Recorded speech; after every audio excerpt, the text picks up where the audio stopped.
Bonjour à tous, nous allons ici nous intéresser à la géothermie de surface sur sonde. Il existe plusieurs types de géothermie, une géothermie de surface et une géothermie profonde à des profondeurs de plus de 200 mètres. Nous nous intéressons ici uniquement à la géothermie sur sonde de surface. La géothermie de surface sur sonde utilise la température contenue dans le sol pour produire de la chaleur ou du froid.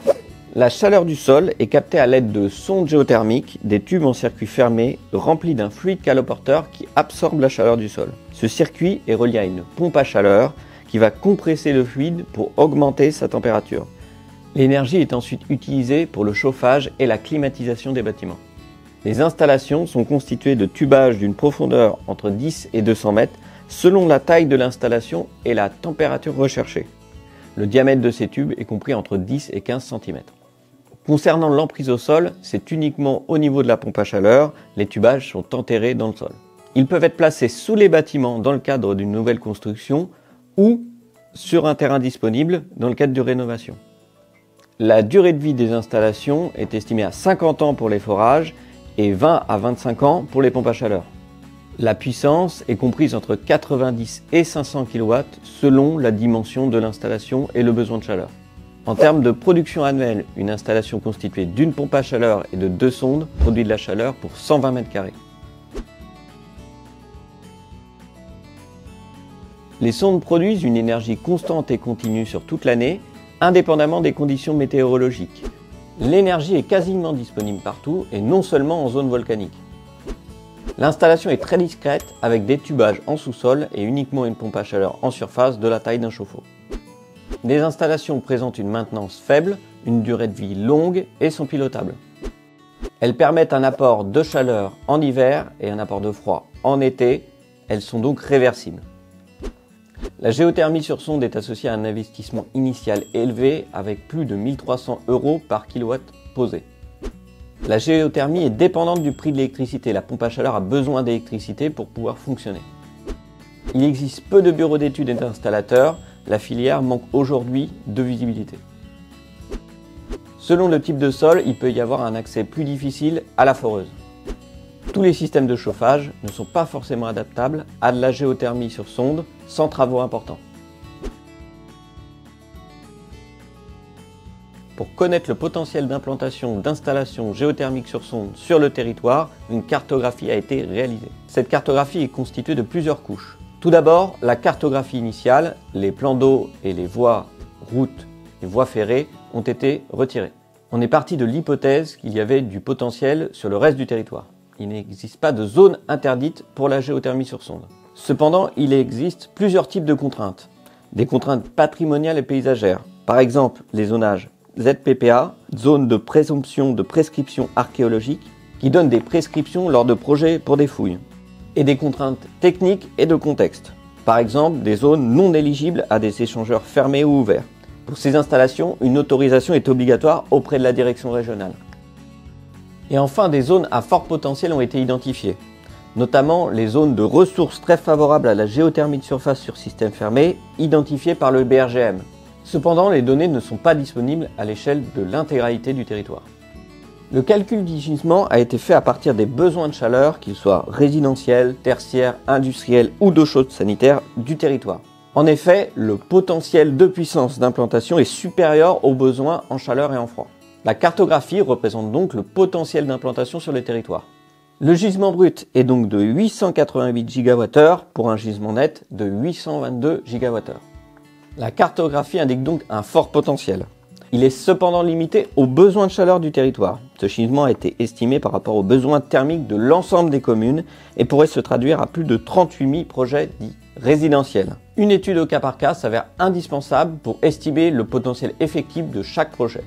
La programmation pluriannuelle de l'énergie fixe un objectif de doublement de la production. Ceci suppose un développement fort de cette filière encore peu répandue grâce notamment à une sensibilisation des acteurs locaux.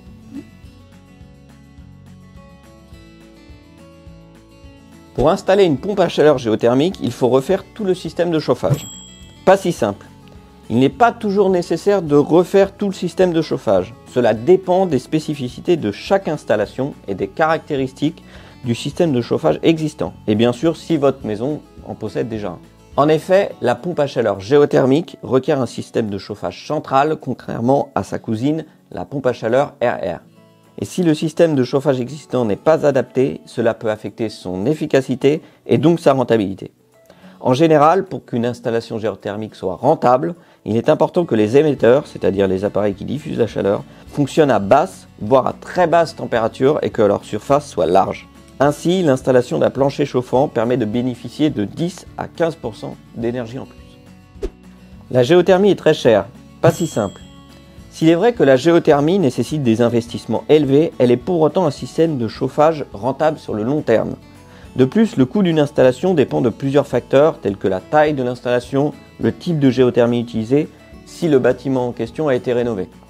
En effet, entre le surcoût de la pompe à chaleur par rapport à une chaudière et le coût des sondes ou des capteurs, l'investissement initial peut s'élever autour des 9 000 € pour une habitation de 100 m², hors subvention.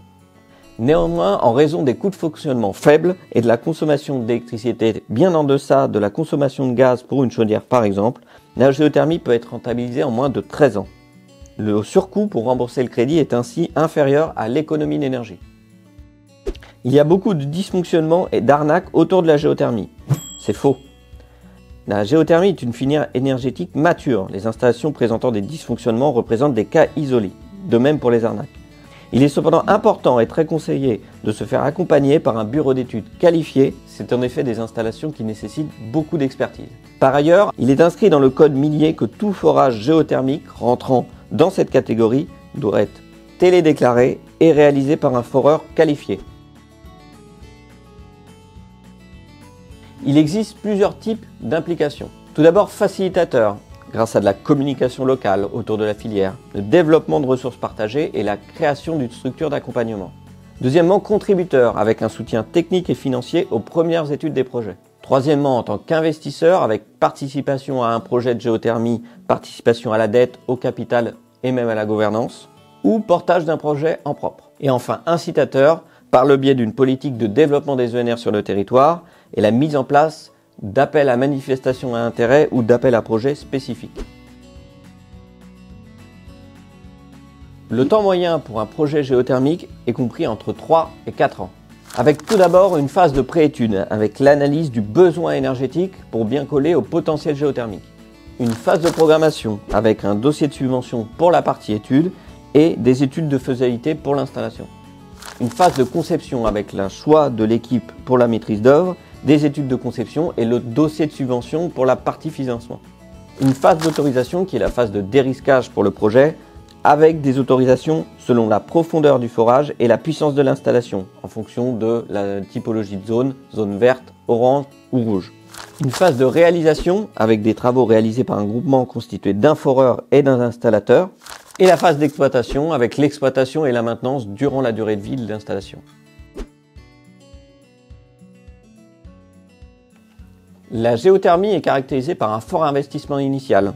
Les coûts sont compris entre 1 600 € et 2 700 € du kilowatt selon la taille de l'installation.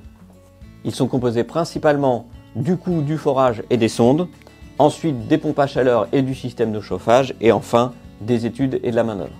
Pour les coûts de fonctionnement, ils sont estimés à 39 € du mégawattheure, avec principalement une couverture des coûts de l'électricité, complétée par les coûts d'entretien et de maintenance. Ainsi, le LCOE, ou coût actualisé de l'énergie, est compris entre 86 et 122 € du mégawattheure. Le coût d'investissement fort implique une rentabilité croissante selon la taille de l'installation. Et enfin, le temps de retour sur investissement, donc le temps à partir duquel les coûts d'investissement de départ et les coûts d'exploitation sont couverts, est compris entre 8 et 13 ans selon la taille de l'installation.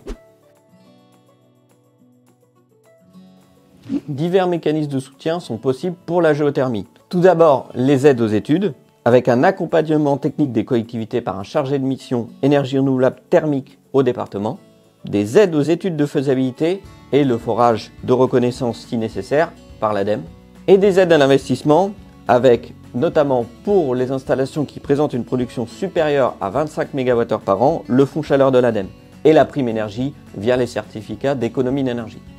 Prêt à vous lancer ?